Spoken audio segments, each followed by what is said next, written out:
Well, hey there, Crocker. Let's talk about Charles Darwin and his journey to the Galapagos Islands. It was really that event there that separated him from all the others and really led to his theory of evolution via natural selection. Probably an idea that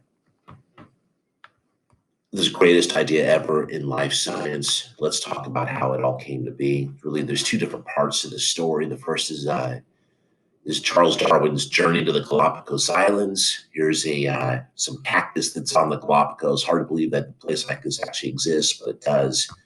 Like that. And then we've got birds like this on the Galapagos Islands. First of all, where is the Galapagos Islands, and the type of organisms that Darwin must have seen when he went to this remote island off the coast of Ecuador must have been a real awakening moment for him. So, in terms of how he ended up formatting his ideas. So, how did Charles Darwin ever get to the Galapagos Islands, and how did he ever come up with this theory of evolution via natural selection?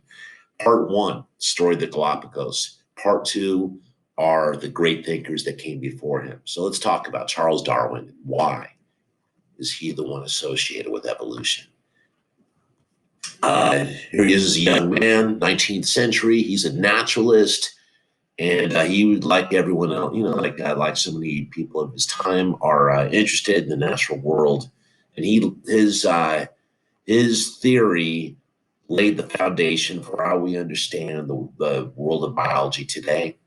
It all began really well. Our story begins with a boat ride, a 5-year boat ride. This is no cruise ship, people. This is a small boat for on today's standard. There's a research vessel named the HMS Beagle, and Charles Darwin was placed on this as a naturalist, as the ship's naturalist, and to keep somebody to keep the captain company. All right, he took detailed notes everywhere he went. He kept a diary. He brought specimens back home to England, all right, to study. So a lot of what reason why Darwin was associated with this is because of the evidence that he collected while on board this boat, the HMS Beagle. It's a really cool thing. You can actually track his journey. He starts in 1831 in December. It shows up over here at the Canary Islands, goes over here to the coast of Brazil, wraps around Cape Horn. This is 1833 now, all right? 1833, 1834, coming up the coast of South America, past Chile, and then over here, here's the Galapagos Islands, right there on the equator. Right, and it's tropical island, as you can imagine. It's Ecuador is right here, about 1,000 miles off the coast of Ecuador.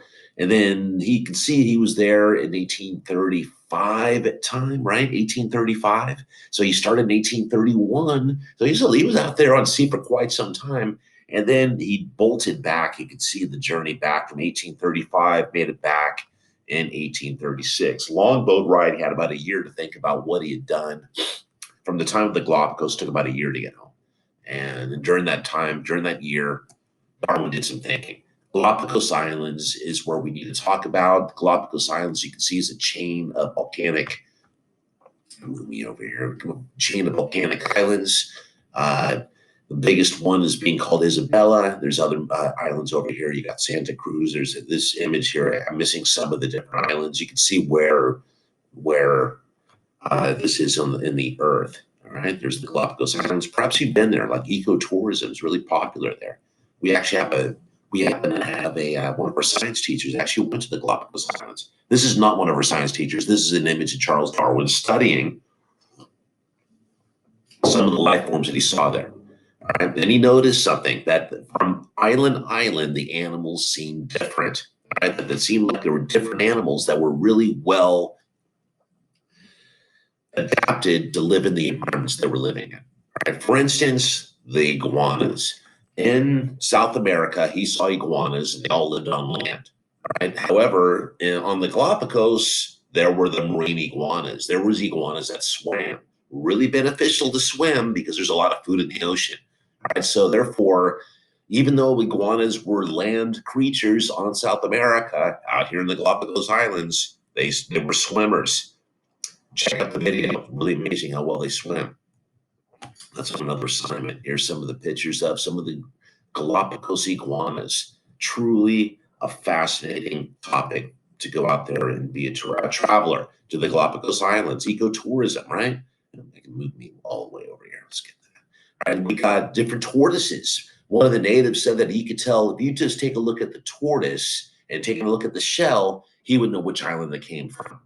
Right? There's the giant tortoise is the big show. There's Lonesome George who recently passed away. He was like the last remaining one of a particular species. The Pinta Island tortoise has the long neck and a saddleback shell that allows it to reach high leaves. All right. So what food was available? Seems like the tortoises had adapted to fit that particular environment. Speaking of the Galapagos Islands, our own Mr. Bounds went to the Galapagos Islands. I think it was in 2017. I just wrote that up there just by memory. Over there, he was visiting the giant turtles. I warned him, don't get too close to the turtles and you can get in trouble. There he is right there, code violation. He's out there doing some turtle harassment. Kids, I'm just kidding. Mr. Bounds did not get in trouble for turtle harassment. Now, these guys did. All right, there we go. All right, move on.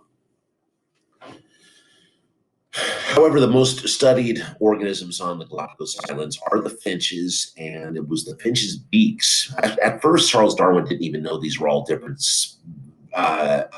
species of finches because the birds look so much different. However, the finches' beaks were really well suited for whatever food was available on the islands.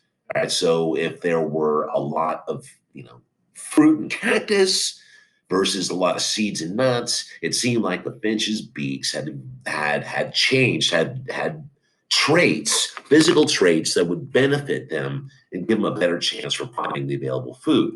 All right. So if your finch was a seed eater, he had this type of beak. If he had to eat cactus and get into the little cactus flowers, look more like a hummingbird, right?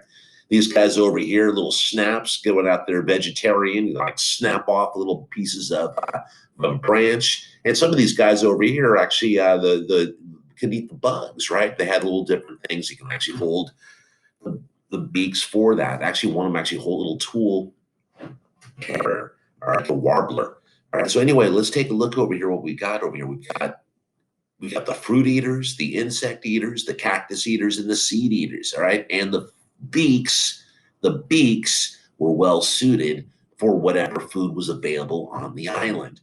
Right? Some bills crush, some bills probe, some bills grasp. In time, Darwin inferred that organisms had traits, that these traits had adapted over time because of differences in their environments. We're going to see this word adapted or the drive word adaptations quite a bit in the next week. All right, so more to the story to come.